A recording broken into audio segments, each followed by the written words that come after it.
warahmatullahi wabarakatuh.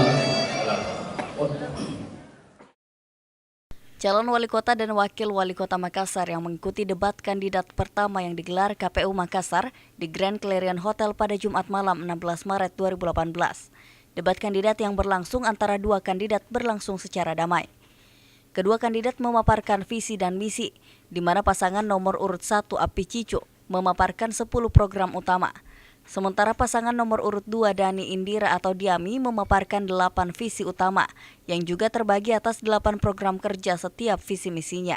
Kami hadir untuk mewakafkan diri kami memimpin kota Makassar ke depan dengan visi Makassar kota dunia yang berdaya saing global, inklusif, nyaman dan berkelanjutan.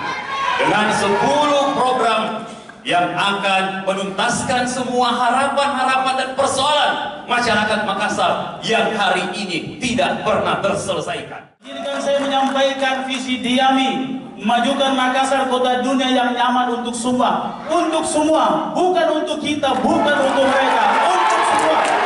Visi yang pertama adalah merekonstruksi nasib rakyat menjadi masyarakat sejahtera standar dunia. Visi kedua, merestorasi tata ruang kota menjadi kota nyaman kelas dunia.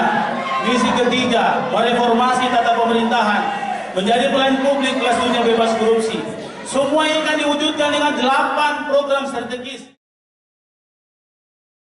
Selain memaparkan visi dan misi, peserta debat kandidat juga harus menjelaskan terkait visi dan misi mereka yang ditanyakan oleh panelis dan moderator.